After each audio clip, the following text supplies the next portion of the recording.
Hoy vamos a ver LDAP. LDAP, ¿qué es? LDAP es un protocolo de acceso a directorios, ¿sí? Basado en otro protocolo que se llamaba DAP, que precisamente significa eso en inglés. LDAP, la L es de lightweight, o sea que es un protocolo liviano para acceder a directorios. ¿Y qué son los directorios? Los directorios son listas de personas, en general, hablando en general, y serían las antiguas guías telefónicas, por ejemplo, son directorios, ¿no?, de personas. ¿Sí?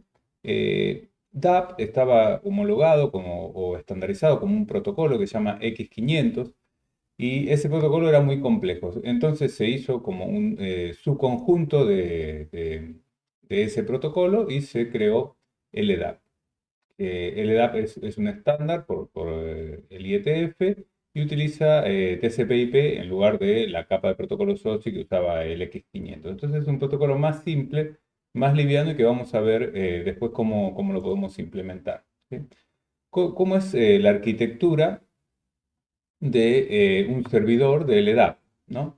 El cliente va a establecer una sesión siempre con el servidor para acceder a ese directorio y le va a decir, o sea, va a acceder según el puerto estándar, hay un puerto estandarizado para LDAP o el puerto en el que esté escuchando en el servidor para poder acceder a los datos de ese directorio. ¿Sí? Los datos, como les decía, es como si fuese una guía telefónica, nombre, apellido, número de teléfono, en realidad se puede guardar muchísima información. Em, el servidor LDAP va a estar instalado y va a tener esa base de datos con todos esos datos a los que va a poder acceder el cliente y obviamente el protocolo da todas las herramientas para poder buscar, leer y también para actualizar esa información. Obviamente, el cliente también tiene que establecer una sesión, ¿eh? Existe la posibilidad en algunas implementaciones del EDAP que un acceso anónimo, ¿no?, para poder acceder a los datos básicos, pero si no, va a tener que autenticarse y de acuerdo al usuario tendrá cierta autorización de qué puede hacer y qué no puede hacer. Obviamente, como toda comunicación cliente-servidor, cuando se termina la operación de lectura o escritura, se cierra la sesión. ¿Sí? LDAP o los servidores de LDAP pueden estar implementados de manera distribuida, ¿sí? Se puede hacer centralizado con todo en un solo directorio o bien se puede distribuir esa información. ¿Sí? Si es centralizado, obviamente va a ser uno solo donde están todos los datos y tenemos que responder siempre las consultas de los clientes con ese servidor. Si nuestro volumen de clientes es muy grande, se puede distribuir y también se puede hacer un servicio local, ¿no?, de directorios y en ese caso los datos podrían estar fraccionados, ¿sí? No todos los datos de cada directorio tienen por qué estar en todos los servidores cuando está distribuido, ¿sí? Normalmente, en el caso de que esté distribuida la información, hay un subconjunto único de información en cada servidor y la información que no tiene, el servidor la va a buscar a otros servidores. ¿Sí? Cuando está replicada completa, obviamente que puede estar la misma información en varios servidores. ¿Sí? Hay casos también donde hay un servicio de directorios distribuido y parte de la información está fraccionada y parte está completa. Obviamente la que es de acceso más común se puede poner completa. Con respecto a la seguridad, es un poco lo que les comentaba, ¿no? Se pueden hacer listas de control de acceso y habrá partes del directorio que sean de acceso público. Por ejemplo, si es un directorio telefónico, ¿no?, podría yo acceder a nombre, apellido y número de teléfono, ¿sí? Y eso podría ser de acceso público sin necesidad de autenticación. Dependiendo de mi política, podría que no, ¿no? Pero digo, algo se puede dar acceso público. Y después, por ejemplo, hay otras cosas que se pueden proteger, digamos, ¿no? Que solamente el correo electrónico lo puedan leer alguien desde dentro de la misma empresa, o que, por ejemplo, también para poder escribir o modificar los datos también haya que estar registrado y ser un usuario con permisos, o una cosa que se suele permitir siempre en todos los directorios es que el propio usuario pueda modificar sus datos, ¿no? Ese tipo de cosas se puede hacer Y eso normalmente se hace en unas listas de autorización que se llaman ACL o Access Control List en inglés, ¿no? Lista de control de acceso, donde se pone, bueno, eh, a qué objetos tiene permiso, qué entradas en el directorio no tiene permiso cada uno de los usuarios para listar, modificar y demás. ¿Sí? Cada entrada en el directorio describe algo que se llama un objeto. ¿Sí? Ese objeto puede ser una persona, puede ser un equipo informático, ¿sí? Puede hacer diferentes cosas y a cada uno de esos objetos se les atribuye un identificador único, ¿no? Que en inglés es Distinguished Name y se suele escribir así como DN, ¿sí? Que la identifica unívocamente, o sea, no puede haber dos objetos con el mismo DN. Los DN son exclusivos para cada uno de los objetos. ¿Sí? O sea, si hay dos personas que se llaman iguales, de todas formas, algo tendrán que los diferencie y el DN será diferente, ¿sí? Para esas personas. Entonces, bueno, el EDAP, como les decía, es un directorio, es una base de datos al final que está optimizada para la lectura y la navegación, ¿sí? O sea, para que podamos acceder a los datos. No es tan rápida para escribir, pero se supone que uno no está continuamente dando de alta nuevas personas dentro de un directorio, ¿no? Sino que lo que se usa principalmente es para leer, para averiguar un número de teléfono, un número de documento o ese tipo de información, ¿sí? Dentro de un servidor del EDAP, la información se va a guardar de manera jerárquica, ¿no? Una especie de árbol. Eh, Normalmente no se soportan transacciones muy complejas y las actualizaciones que se pueden hacer normalmente son cambios simples. ¿Sí? Los objetos se dan de alta de a una. Bueno, eso no quiere decir que los servidores no permitan dar altas masivas, ¿sí? Pero las altas se hacen una sola vez, ¿sí? Y después se van modificando pequeñas partes. Eh, bueno, como les decía, se organiza como una estructura jerárquica con nodos en forma de árbol.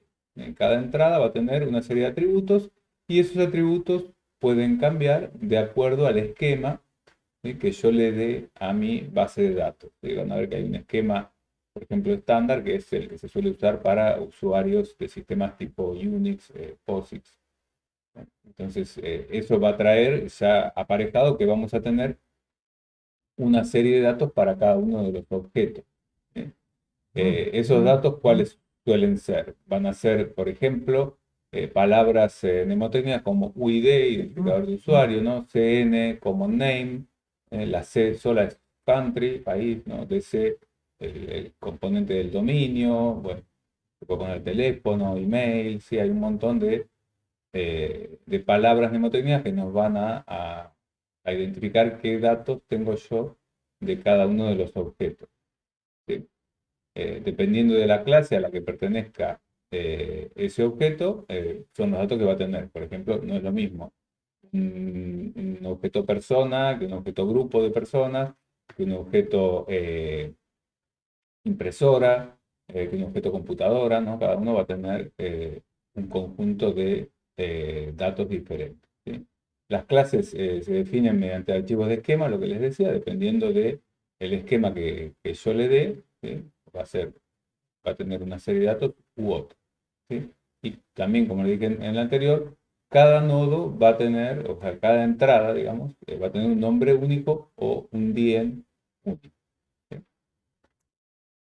¿Cómo sería entonces un esquema de datos? Bueno, como está acá, ¿no? Fíjense que se parece mucho a lo que vimos antes de DNS, donde yo tengo, por ejemplo, distintas componentes de dominio, net, com, ¿sí? O DE, por ejemplo, que es el país, ¿no?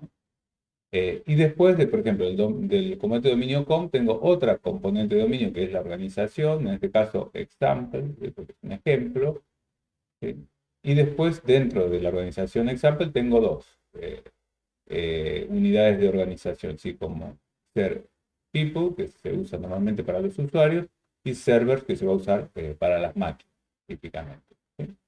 Y después de people, por ejemplo, tendré cada una de las personas, ¿sí? Bueno, ya acá directamente de la unidad organizacional people. ¿Sí?